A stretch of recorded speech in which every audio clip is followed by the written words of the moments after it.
In the spring of 1998, a group of executives representing Europe's biggest football clubs started receiving phone calls. The calls were from a company called Media Partners International, an Italian media consultancy.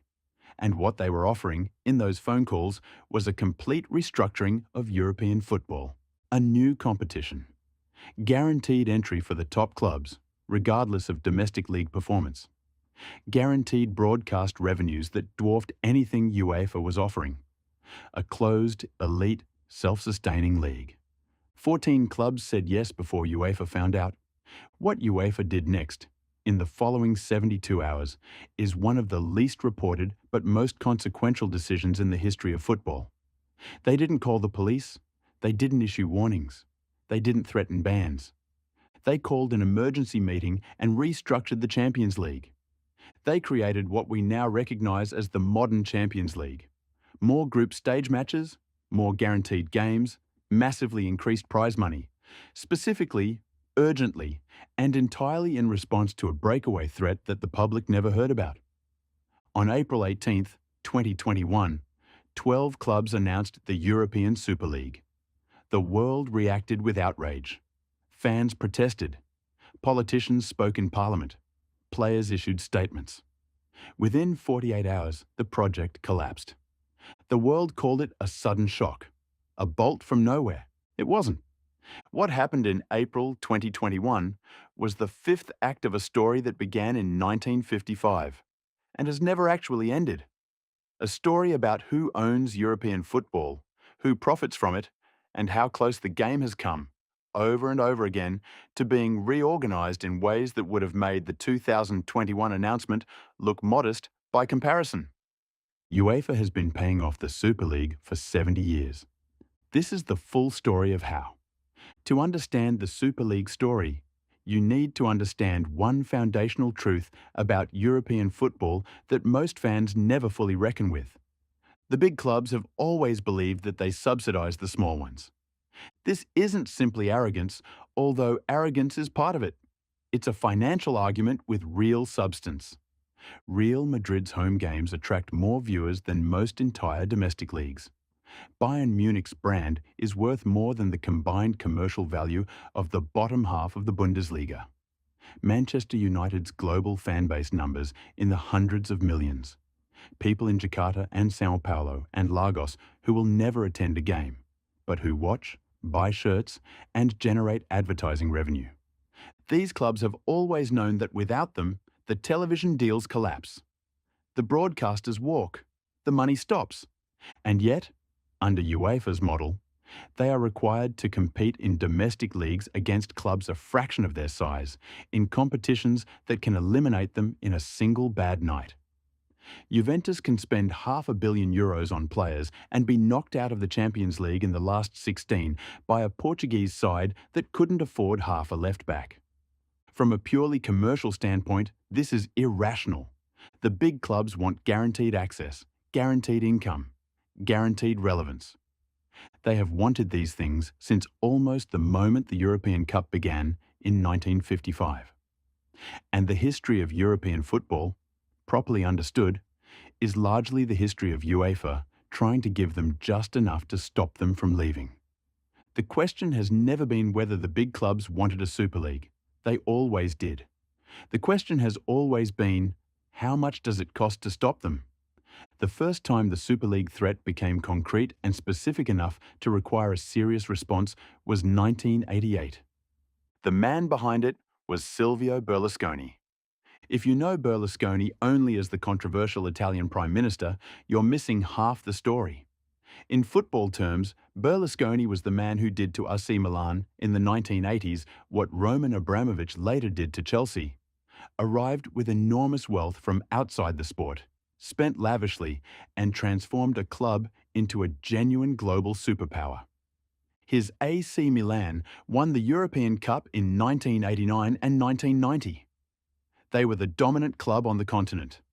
And Berlusconi, who had made his fortune in broadcasting, understood the economics of football at a level that most club owners of that era simply did not.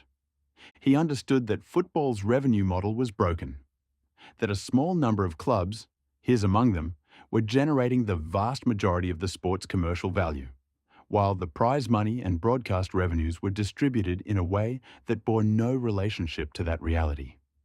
In 1988, Berlusconi began lobbying for what he called a European Super League. His proposal was relatively modest by later standards: a top-tier European club competition, separate from national leagues, with guaranteed entry for the continent's elite clubs. He brought it formally to UEFA. UEFA declined, Berlusconi pushed.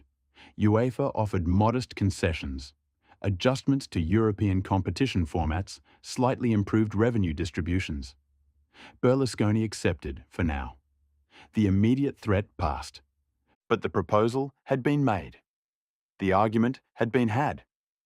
And the clubs who had listened to Berlusconi make that case had found, almost all of them, that they agreed with the basic logic. The door had been opened. 4 years after Berlusconi's proposal, UEFA made a decision that is almost universally remembered as a modernisation of European football, a natural evolution of the old European Cup into something grander. That's not what it was. The relaunch of the European Cup as the UEFA Champions League in 1992 was fundamentally a defensive move. A calculated concession to the largest clubs, designed to give them enough of what they wanted to keep them from building something UEFA couldn't control. The old European Cup was a straightforward knockout tournament. Domestic champions from each country playing over 2 legs until one team remained. Romantic, brutal, and deeply unpredictable. The new Champions League introduced something the old competition had never had: a group stage. Guaranteed games, guaranteed income. The very thing the big clubs had been demanding since Berlusconi made the case 4 years earlier. This is not a conspiracy theory. UEFA officials have acknowledged, in various interviews and documents over the years, that the 1992 reform was accelerated by the threat of a breakaway. The group stage was not primarily a sporting decision. It was a commercial and political one. The clubs had threatened. UEFA had given ground. And this pattern, threat, concession, temporary peace, was about to become the defining rhythm of European football for the next 30 years. What happened in 1998 is, and I say this with full seriousness, one of the most consequential near misses in football history. And the vast majority of football fans have never heard of it. The organisation behind it was called Media Partners International, an Italian media consultancy with connections to the top levels of European broadcasting. Their proposal was far more developed, far more commercially detailed, and far more serious than anything Berlusconi had put together in 1988. The Media Partners plan was for a 36-club European Super League. 14 founding member clubs, the absolute elite of European football, would have permanent protected status, guaranteed entry every season, regardless of domestic performance. The pitch they made to clubs was not vague aspiration. It was numbers. Specific, projected, enormous numbers. The proposal valued the new competition at roughly $1 billion in broadcast revenues annually, figures that, for 1998, were almost incomprehensible in a football context. They began making contact with clubs privately in late 1997. By early 1998, they had, by most accounts, received serious indications of interest from at least 14 major clubs, including clubs from England, Italy, Spain, and Germany. 14 clubs, all but signed up. A competition format ready. Broadcast deals in negotiation. An organisation with the financial infrastructure to actually launch this. Then someone talked. UEFA found out in the spring of 1998. What happened in the next 72 hours is rarely discussed in detail, but it is the most important 72 hours in European football's institutional history. UEFA called an emergency meeting. Senior officials flew to meet with club representatives. They didn't threaten. They negotiated. They offered a massively expanded Champions League, a third guaranteed group stage game, enormously increased prize money, direct club representation in governance conversations. They offered, in essence, Enough of the Super League's financial logic within UEFA's structure to make the breakaway economically irrational.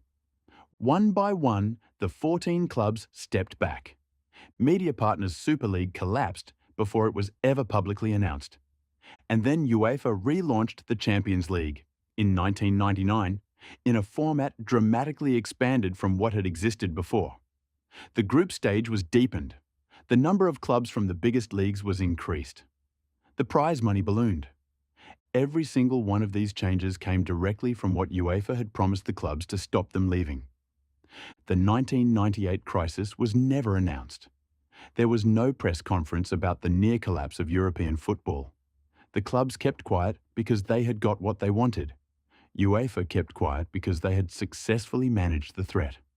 And the public, the fans who fill those stadiums, who pay for those broadcasts, who are the entire reason any of this money exists, were never told. You would think that after the 1998 crisis, after UEFA gave substantial concessions to the big clubs to stop them leaving, the relationship between the governing body and the elite clubs would stabilise. Instead, the big clubs decided that if threatening to leave worked, they should institutionalise the threat. In the year 2000, 14 of Europe's biggest clubs formalised their alliance into an organisation they called G14. The 14 founding members were Real Madrid, Barcelona, Manchester United, Arsenal, Liverpool, AC Milan, Juventus, Inter Milan, Bayern Munich, Borussia Dortmund, Ajax, PSV Eindhoven, Porto and Marseille. Bayer Leverkusen joined later, as did Valencia, bringing the total to 18 clubs, at which point they presumably decided the name G14 had better brand recognition than G18 and kept it. G14 was structured as a lobby group. On paper, a collective voice for major clubs in conversations with UEFA and FIFA about scheduling, revenue distribution, and player release for international duty. In practice, it operated for 9 years as something more blunt. G14 made demands. UEFA and FIFA either met them or faced the implicit, and sometimes explicit, threat that the G14 clubs would remove themselves from UEFA competition and form their own league. The demands were varied. Player compensation when club players were injured on international duty, greater club representation in UEFA governance, increased revenue shares from the Champions League, changes to match scheduling that protected clubs' commercial broadcasting windows. Some demands were entirely reasonable. The international duty compensation argument, that clubs bear the financial risk when their players get injured playing for their countries but receive none of the revenue, has genuine logic behind it. Some demands were less reasonable.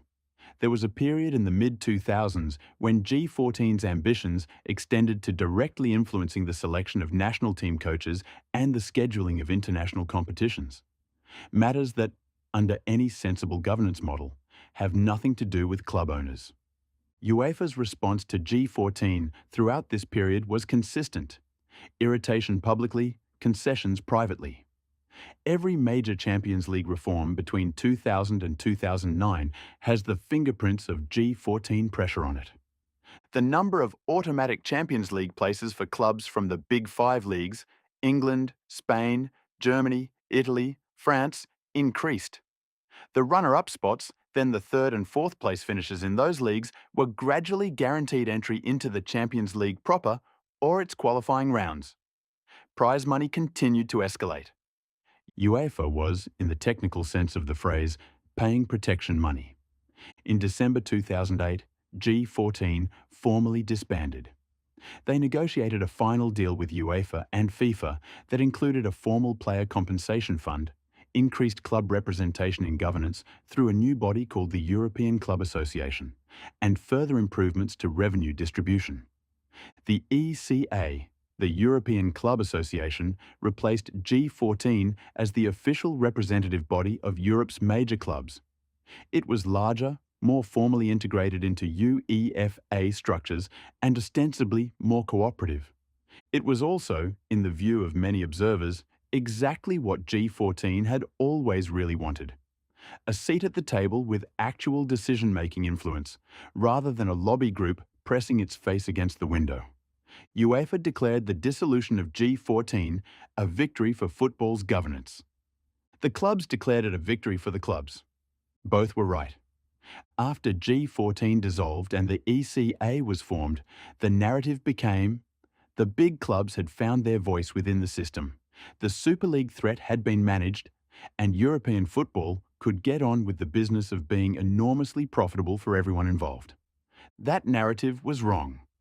Between 2009 and 2016, the Super League conversation never stopped. It moved from boardrooms into more private channels, meetings that didn't appear in minutes, conversations that weren't emailed. But the people involved were the same people, and the logic was the same logic. The most important figure in this period was Florentino Perez, president of Real Madrid. Perez had been among the most vocal critics of UEFA's revenue distribution model for years. His argument, made publicly and repeatedly, was that Real Madrid's global brand was the single biggest driver of Champions League broadcasting revenues, and that the prize money structure did not remotely reflect that reality. He was not wrong about the first part. Real Madrid's Champions League matches consistently attracted the largest global audiences in the competition. Their brand extended to markets, Asia, the Americas, the Middle East, where most other European clubs had almost no presence. He was perhaps more selective about the second part. Real Madrid's Champions League prize money was already vastly higher than clubs from smaller markets. But in Perez's framework, vastly higher than others was not the same as commensurate with our contribution.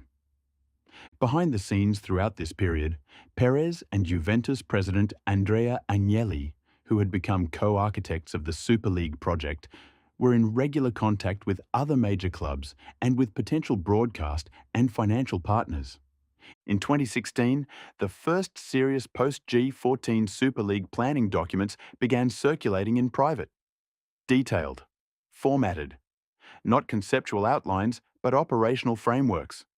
UEFA, by this point, had developed what you might call a well-practiced institutional anxiety about exactly this kind of document. In 2018, the Champions League was reformed again, this time ahead of schedule, with structural changes that looked remarkably similar to the ones the big clubs had been requesting in private. The coefficient-based access rules that gave more automatic Champions League places to clubs from historically successful nations were the direct result of pressure from the same group that would launch the Super League 3 years later. The pattern held: threat, concession, temporary peace. So if the big clubs had spent decades getting what they wanted through pressure and negotiation, if the system of threat and concession had worked reliably for 30 years, why did April 2021 happen? Why did the clubs go public? Why did they announce rather than negotiate? Why did they detonate a bomb they had been holding for decades? 3 reasons, and all 3 matter. Reason 1, the pandemic. The COVID-19 pandemic, which effectively shut down football's matchday revenues for 18 months, hit the biggest clubs the hardest. Not proportionally, in absolute terms. Real Madrid had borrowed against future gate receipts and broadcasting revenues to finance a stadium renovation. Juventus had made enormous wage commitments based on Champions League income projections. Barcelona were in a financial crisis that their own board described as existential.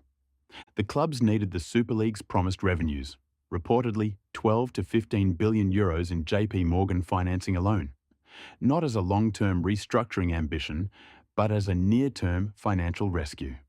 Reason 2, UEFA's own Super League. In February 2021, just 8 weeks before the Super League announcement, UEFA announced its own major Champions League reform. The Swiss model expansion to 36 clubs, with additional matches, league phase format, and, most controversially, 2 performance spots that would essentially guarantee entry to clubs with historically strong European records, regardless of their current domestic position. The big clubs looked at the UEFA proposal and had one collective reaction. You've given us almost exactly what we've been asking for, and you've still kept the governance in your hands. It was the concession model carried to its logical extreme, And for the first time, it wasn't enough. The clubs had decided they wanted the whole structure, not just the benefits within it. Reason 3. J.P. Morgan. Previous Super League proposals had been conceptual or had relied on speculative broadcast revenues. The 2021 announcement was backed by a committed financing facility from J.P. Morgan, one of the largest investment banks on the planet. This wasn't a threat. This was a capitalized entity. For the first time in 70 years, the clubs hadn't just built the door. They had the key in the lock. On Sunday, April 18th, 2021, the announcement went public. 12 clubs, Real Madrid, Barcelona, Atletico Madrid, Manchester United, Manchester City, Arsenal, Liverpool, Tottenham, Chelsea, Juventus, AC Milan, and Inter Milan, announced they were founding members of a new European Super League. The reaction was unlike anything European football had seen in living memory. Politicians who rarely involved themselves in football spoke within hours. Boris Johnson, then UK Prime Minister, called it a cartel. The French Finance Minister suggested legislative action. UEFA President Alexander Cheferin, speaking with a directness that governing bodies rarely permit themselves, called the participating clubs' owners snakes and liars in language that was broadcast globally. But it was the fan reaction, specifically the fan reaction in England, that most directly caused the collapse. Chelsea fans gathered outside Stamford Bridge with banners and chants. Arsenal supporters held protests. The language outside these grounds was not measured. It was genuinely furious. And then something happened that nobody in the boardrooms had modelled. The players started talking. Footballers are rarely politically outspoken. Their commercial contracts, their relationships with clubs and sponsors, their own career interests, all of it tends toward diplomatic silence on contentious issues. But in the 48 hours after the Super League announcement, players, including players at founding member clubs, started appearing in front of cameras and saying what they thought. Jordan Henderson, Marcus Rashford, Harry Kane, Thiago Silva. The language was varied, but the message was consistent. They hadn't been consulted, they didn't support it, and the competition existed for football, not for shareholders. Within 48 hours, Chelsea withdrew, then Manchester City, then the 4 remaining English clubs in rapid succession, then Atletico Madrid, then Inter Milan, then AC Milan. The announcement that had been years in the planning collapsed in 2 days. Florentino Perez, Real Madrid president and the competition's most public champion, gave a series of slightly bewildered television interviews in the aftermath in which he insisted the project was not dead, only paused. Juventus's Andrea Agnelli, who had reportedly been the most operationally committed of all the founding members, gave a single press conference in which he acknowledged the project had failed and said, in a line that deserves to be remembered, "I don't think I was wrong." He wasn't entirely wrong. About the economics, he was catastrophically wrong about the politics. The announcement had assumed that fan protest would be manageable, that the financial logic was so overwhelming that resistance would dissipate, that governments would huff and puff but ultimately not legislate. Every assumption was incorrect. Here is where I have to be honest with you, even if it's not a comfortable thing to say. The Super League story is not over. It isn't over because the financial logic that has driven every attempt since 1988 has not changed. The Champions League still distributes prize money in ways that the biggest clubs consider structurally unfair. Real Madrid still generate vastly more global broadcast value than their Champions League earnings reflect. The top 6 clubs in England still believe their presence is what sells the Premier League internationally, while sharing broadcasting revenue with clubs they consider insignificant. The arguments Berlusconi made in 1988 are the same arguments Perez made in 2021. The economic structure of European football has not been fundamentally reformed. It has been repeatedly patched. And there is a legal dimension that most football coverage ignores. In December 2023, The European Court of Justice ruled that UEFA and FIFA had acted in violation of European Union competition law by trying to block the Super League. The ruling found that their threats to ban participating clubs and players from their competitions constituted an illegal abuse of dominant position. UEFA's primary legal tool, the threat of exclusion, was ruled unlawful. The Super League immediately re-announced itself in a revised format. Perez gave interviews. The project remains technically active. Most major clubs have not recommitted. The 2021 collapse burned too much goodwill, created too much political exposure, and damaged too many relationships to make an immediate relaunch viable. But the ECJ ruling removed the legal foundation that UEFA's deterrence had always rested on. You can no longer ban clubs for participating in a competing European competition.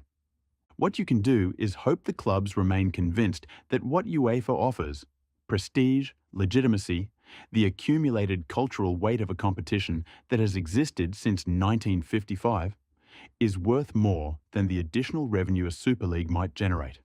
That is not a governance structure. That is a negotiation, conducted indefinitely with no final resolution in sight. The pattern has been 70 years of threshold management. Give the big clubs enough that they stay. Take back nothing. Hope the threshold never moves beyond what you can meet. In 2021, the threshold moved, and the only reason it retreated was political pressure and fan anger, forces that are real and powerful, but that have no institutional memory. The fans who protested in April 2021 will not protest forever. The politicians who threatened legislation mostly did not pass it. JP Morgan's financing facility still exists in principle. The Super League is not dead. It is resting. And UEFA's 70-year habit of buying it off, one concession at a time, has not produced a stable equilibrium. It has produced a gradually escalating bill that will, at some point, come due again. The question is not whether the Super League will return. The question is what European football will look like when it does, and whether the institutions that govern the game will have found, in the meantime, something more durable than the next payment. I don't know the answer to that question. I'm not sure anyone does.